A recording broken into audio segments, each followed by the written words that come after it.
नमस्कार दोस्तों, स्वागत है आपका हमारे चैनल में। और आज हम जो टॉपिक डिस्कस करेंगे वो है हिमाचल प्रदेश की नदियाँ। तो चलिए शुरू करते हैं। सबसे पहले बात करते हैं वैदिक नाम की कि हिमाचल प्रदेश में जो नदियाँ हैं मुख्यतः 5 नदियाँ होती हैं: सतलुज, व्यास, रावी, चिनाब और यमुना। तो सबसे पहले बात करेंगे उनके वैदिक नाम की। उनके वैदिक नाम क्या है? ये क्वेश्चंस बहुत बार हिमाचल प्रदेश के एग्जाम्स में पूछे जाते हैं कि सतलुज का वैदिक नाम क्या है, व्यास का क्या है, रावी का क्या है। तो चलिए शुरू करते हैं। तो सबसे पहले बात करते हैं सतलुज की। तो जो सतलुज का वैदिक नाम है वो है शतुद्री, और या संस्कृत नाम की बात करें तो वो है शतुद्र। तो जो भी दो ऑप्शंस में से आए वो आप टिक लगा सकते हैं। व्यास की बात करें तो इसका जो वैदिक नाम है वह है अरजकिया, और दूसरा है विपाशा, संस्कृत नेम। रावी का नाम की बात करें तो उसका है पुरुषानी, और सेकंड है इरावती। ठीक है। चिन्नाब का है असीकनी, और यमुना का है कालिंदी। तो अगर इन पांचों के समूह की बात करें कि इन पांचों को अगर ग्रुप में मिला दिया जाए तो इनको क्या कहते हैं, तो अगर इन पांचों के समूह को पंचनद पंचनद कहा जाता है। ठीक है। तो जब सरस्वती और सिंधु इनके साथ जुड़ी तो इसका सामूहिक नाम सप्त सिंधु कहलाया। मतलब जब इन नदियों के साथ सिंधु और सरस्वती जुड़ जाती है तो इनको सप्त सिंधु कहा जाता है। आगे बढ़ते हैं।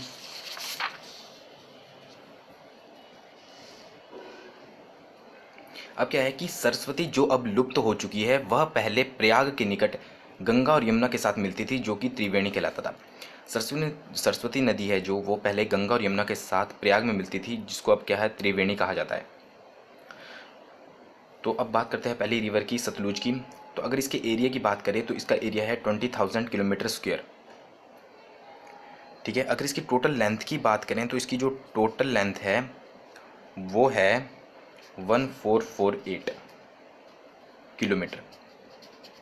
ठीक है। ये तो इसकी टोटल लेंथ है, ये है इसका एरिया। और अगर हम एचपी में इसकी बात करें कि एचपी में इसकी कितनी लेंथ है या इसका कितना प्रवाह है, तो वो है 320 किलोमीटर। तो अगर इसकी हम उद्गम स्थल की बात करें या इसकी बात करें कि ये कहाँ से निकलती है, तो वो है मानसरोवर झील, जो कि तिब्बत में है। इसको राक्सताल झील भी कहा जाता है। तो ऑप्शन एग्जाम्स में कई बार मानसरोवर झील भी दिया होता है, कई बार राक्सताल झील भी दिया होता है। सहायक नदियों की बात करें तो वो है स्पीति नदी, बसपा नदी। जो बसपा नदी है वो सबसे बड़ी सहायक नदी है सतलुज की, भावा नदी और नोगली। हिमालय से निकलने के कारण इसे हेमवती और हुफसीस भी कहा जाता है। यानी कि जो सतलुज है वो हिमालय से निकलती है, इसी के कारण इसको हेमवती और हुफसीस भी कहा जाता है। तो मतलब इसके दो नाम और हो गए, हेमवती और हुफसीस। किन्नौर में इसे लड़छेन खंबा यानी कि हस्तमुखी और जड़ती यानी कि स्वर्ण नद भी के नाम से भी जाना जाता है। यानी कि किन्नौर में जो सतलुज है उसको लड़छेन खंबा, हस्तमुखी और जड़ती स्वर्ण नद भी कहा जाता है। तो आई होप आपको समझ आया होगा। आगे बढ़ते हैं और बात करते हैं सतलुज शिपकी दर्रे। शिपकी दर्रा जो है वो है किन्नौर में के पास हिमाचल में प्रदेश प्रवेश करती है। यानी कि अगर बात करें या क्वेश्चन पूछा जाए कि जो सतलुज नदी है वो हिमाचल प्रदेश में कहाँ से प्रवेश करती है, तो वो करती है शिपकी दर्रे से। ठीक है। और बिलासपुर के भांखड़ा गांव के पास यह नदी हिमाचल को छोड़कर पंजाब में प्रवेश करती है। तो दो क्वेश्चन इंपॉर्टेंट है कि हिमाचल में कहाँ से प्रवेश करती है और हिमाचल को छोड़ के कहाँ से ये पंजाब में प्रवेश करती है। तो बिलासपुर के भांखड़ा गांव से ये हिमाचल प्रदेश को छोड़ देती है और कहाँ पर प्रवेश कर लेती है, पंजाब में। अब आगे बात करते हैं किन्नौर को छोड़कर शिमला जिले के छोहरा में प्रवेश करती है। किन्नौर डिस्ट्रिक्ट को छोड़कर ये शिमला जिला है जो उसके छोहरा में प्रवेश करती है। ठीक है। तो बसपा नदी है जो इसकी सहायक नदी है, बसपा सबसे बड़ी है, वो कल्पा में सतलुज से मिलती है। ठीक है। स्पीति नदी नामगिया में जो कि किन्नौर में है, और सतलुज फिरून गांव के पास मंडी में प्रवेश करती है। मतलब ये दो क्वेश्चन ये पूछे गए हैं कि कौन सी नदी कहाँ पर मिलती है सतलुज में। तो बसपा नदी कल्पा में मिलती है और स्पीति नदी नामगिया में मिलती है। तो आई होप आपको समझ आएगा। आगे बात करते हैं कि इस सतलुज के किनारे कौन कौन से शहर बसे हुए हैं। तो सबसे पहला है जो वो है रामपुर, दूसरा है बिलासपुर, कल्पा, नामगिया और तत्तापानी। तो आई होप आपको समझ आया होगा। आगे बढ़ते और बात करते हैं दूसरी नदी की। तो जो दूसरी नदी है वो है व्यास नदी। तो व्यास नदी का जो एरिया है वो है 12,000 किलोमीटर स्क्वायर। ठीक है।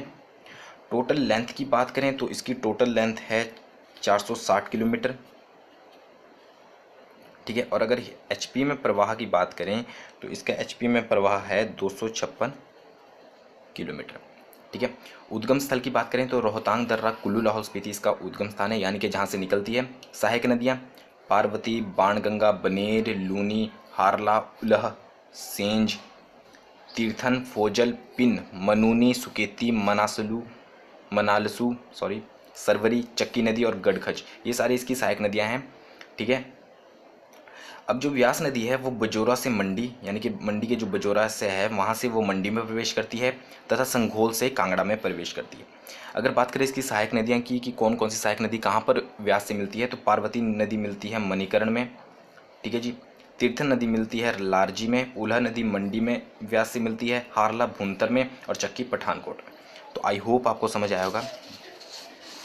आगे बात करते हैं किनारे बसे हुए शहरों की। तो जो व्यास नदी के किनारे शहर बसे हुए हैं वो है कुल्लू, मनाली, मंडी, नादौन, पंडोह, सुजानपुर, देहरा, गोपीपुर और मणिकरण। तो आई होप आपको समझ आया होगा। आगे बढ़ते हैं और बात करते हैं रावी नदी की। रावी नदी का जो एरिया है वो है 5451 यानी कि 5451 किलोमीटर स्क्वायर। ठीक है जी। और इसकी अगर टोटल लेंथ की बात करें तो जो इसकी टोटल लेंथ है वो है 720 किलोमीटर। ठीक है। और जो हिमाचल में इसका प्रवाह है वो है 158 किलोमीटर। उद्गम स्थल यह कहाँ से निकलती है उसकी बात करें तो बड़ा भंगाल, भांदल और तांतगुरी हिमखंड ग्लेशियर वहाँ से निकलती है। सहायक नदियाँ हैं भांदल, तंतगिरी, छतरानी, साल, सियूल, बोढ़िल, चिड़चड़, टुंडहेणन और बलजेड़ी, ये इसकी सारी सहायक नदियाँ हैं। ठीक है जी। अब जो रावी है वो चंबा के खेड़ी से निकलकर पंजाब में प्रवेश करती है। तो एक इम्पॉर्टेंट क्वेश्चन है कि रावी नदी कहाँ से निकलकर हिमाचल के किस एरिया से निकलकर पंजाब में प्रवेश करती है, तो वह है चंबा का खेड़ी। ठीक है जी। और जो दूसरा है वो है रावी नदी भांदल और तांतगिरी के संगम से बनती है। ठीक है जी। और जो इसकी इंपॉर्टेंट नदी है सियूल नदी, वो बंगाल के पास रावी में मिलती है। तो आई होप आपको समझ आया होगा। आगे बढ़ते हैं तो बात करते हैं इसके किनारे बसे शहरों की। तो इसके किनारे जो शहर बसे हैं वो हैं चंबा और भरमौर। ठीक है। अब अगली बात करते हैं चिनाब नदी की। तो चिनाब नदी का जो एरिया है वो है 7500 किलोमीटर स्क्वायर। और चिनाब नदी जल की दृष्टि से यानी कि जल घनत्व से हिमाचल प्रदेश की सबसे बड़ी नदी है। ऐसे बात करें तो हिमाचल प्रदेश की सबसे बड़ी नदी सतलुज है और सबसे छोटी यमुना है।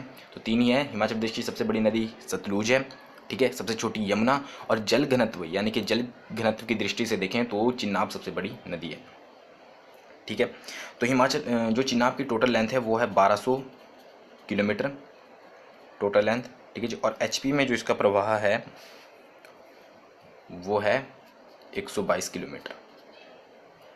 तो ये आपको सबके याद होनी चाहिए कि टोटल लेंथ और एचपी में प्रवाह कितना है। और सहायक नदियाँ इंपॉर्टेंट होती हैं। उद्गम स्थल भी, उद्गम स्थल है इसका टांडी, लाहौल स्पीति, बारालाचा दर्रा। ठीक है। सहायक नदियों की बात करें तो चंद्र व भागा, तवी, मियार और सेंचर नदी इसकी प्रमुख सहायक नदियाँ हैं। अगर हिमाचल प्रदेश में प्रवेश की बात करें कि चिनाब नदी हिमाचल प्रदेश में प्रवेश कहाँ से करती है, तो वो करती है भुजिंद चंबा से। ठीक है जी।